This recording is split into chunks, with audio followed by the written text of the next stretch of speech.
We're here in Memorial Hall in the City Hall of Kingston, and it's appropriate that we're here to look at this remarkable photograph from 1916 of the Barriefield camp. Memorial Hall, of course, was dedicated after the war to the men and women of Kingston and area who died during the First World War. And this photograph shows up to 9,000 of them in their training in Barriefield camp.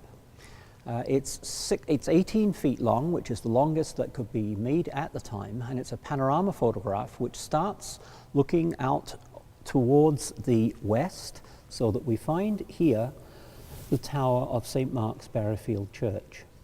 And that gives us an idea as we swing to the north and we begin to see individual soldiers, the band who've put their instruments down in a break in their practice.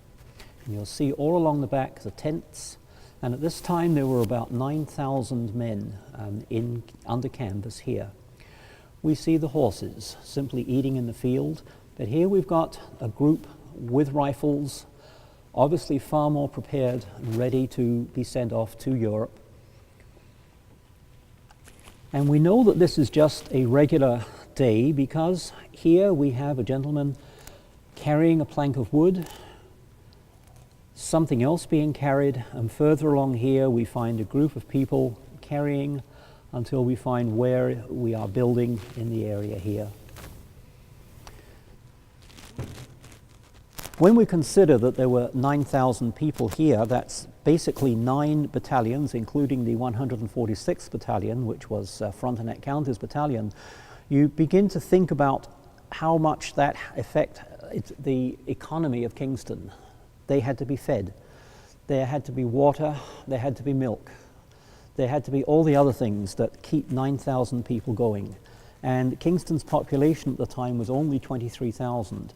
So this is a large increase in what was that's needed in supplies.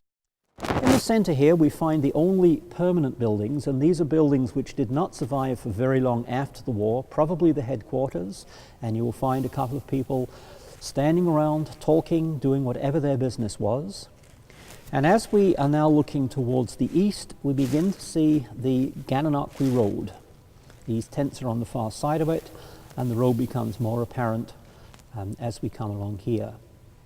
Here we have 2 horse-drawn vehicles. This one looks as though it could be an omnibus, and this one a more private coach. In each case, you wonder who these people are, whether they just happen to be traveling between Kingston and Gananoque, or whether they're perhaps mothers who have come to try and see their sons before they head off to Europe.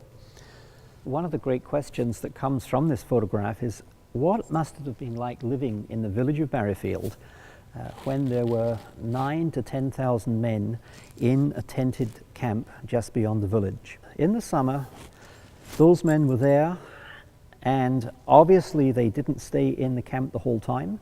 They would have spent some time going into Barriefield, into the pubs, into the bars, into the stores, and probably stopping there even if they were on their way to Kingston.